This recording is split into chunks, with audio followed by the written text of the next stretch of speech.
Oke, bismillahirrahmanirrahim. Assalamualaikum warahmatullahi wabarakatuh. Kembali lagi berjumpa di channel Biovlog Nusantara yang membahas tentang budidaya ikan nila, khususnya di sistem biovlog ya, brother. Oke teman-teman, ini baru terjadi hujan ya.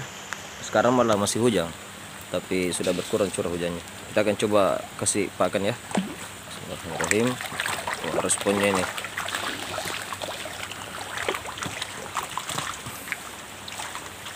Dia langsung direspon ya. Nah, padahal masih hujan nih.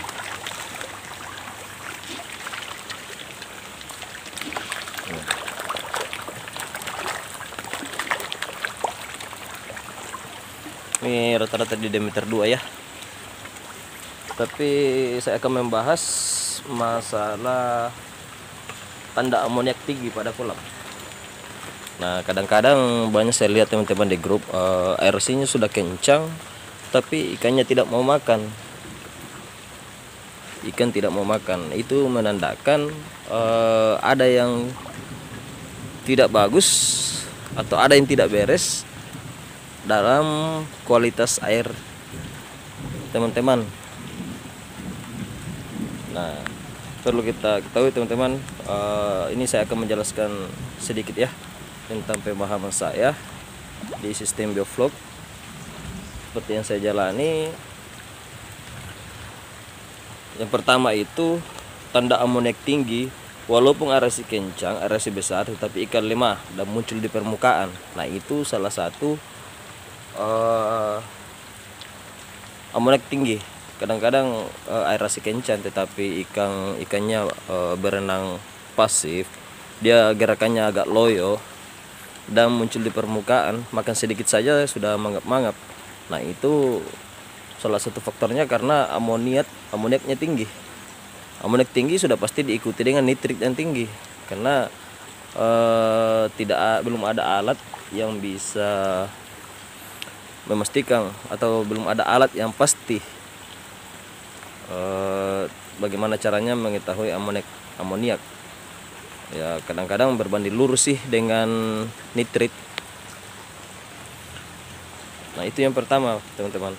Kemudian yang kedua, coba teman-teman perhatikan. Nah, kadang-kadang ada ikan yang insangnya berwarna merah. Nah, itu dia disebabkan karena amoniak.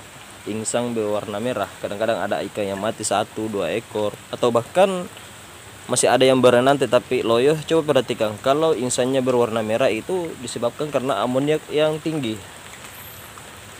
Nah, ketika ikan yang sudah berenang pasif loyo, insangnya berwarna merah, itu tidak lama akan mati karena amoniak tadi.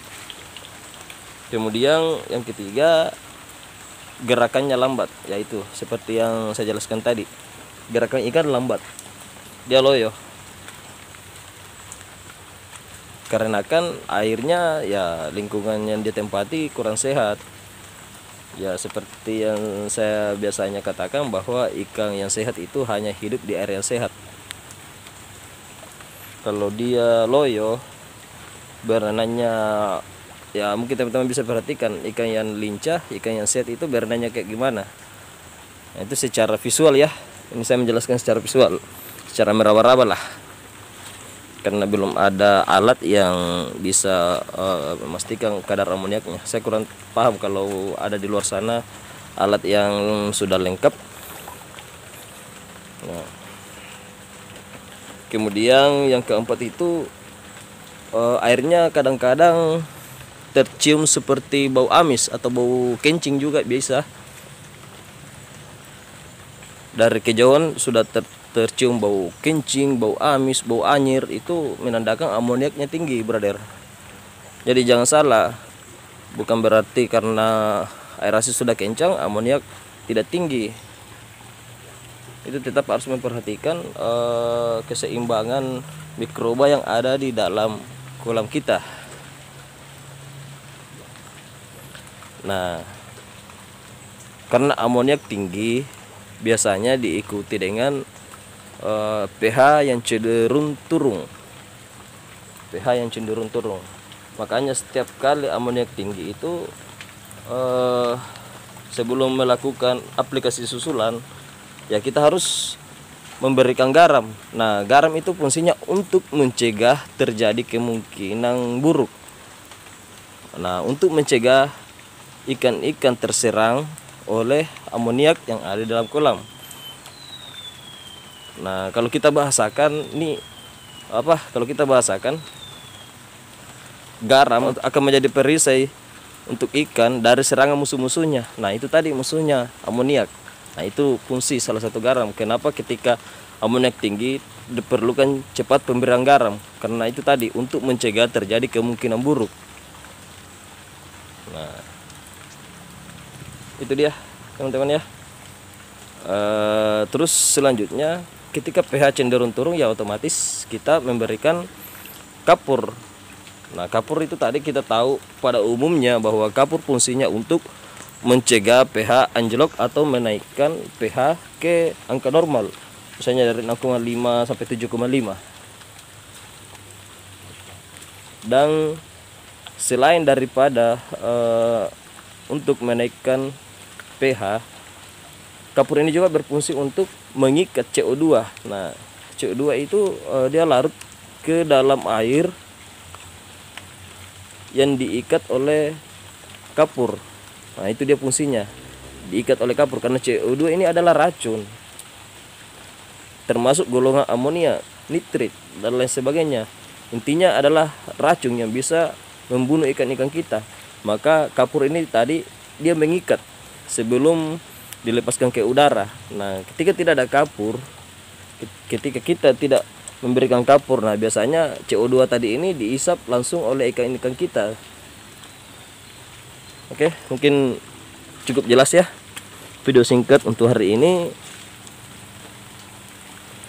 Karena kapur itu tadi fungsinya ya, karena kebanyakan teman-teman mungkin hanya berpikir bahwa kapur untuk menaikkan pH. Tetapi fungsi kapur daripada itu sebenarnya sangat banyak. Nanti saya buat kontennya khusus fungsi kapur ya. Tapi itu tadi salah satunya bisa untuk menyelamatkan ikan dari serangan amonia. Kapur dan garam sangat berperan penting. Oke teman-teman, itu sebagian itu tanda amoniak tinggi pada kolam ya. Nanti saya tulis di deskripsinya lebih lengkapnya tandanya kayak gimana. Ya teman-teman sudah paham bagaimana cara untuk menangani amoniak yang tinggi, yaitu tadi bersama dengan aplikasi susulan pemberian sumber karbon dan bacillus atau bakteri nitrifikasi.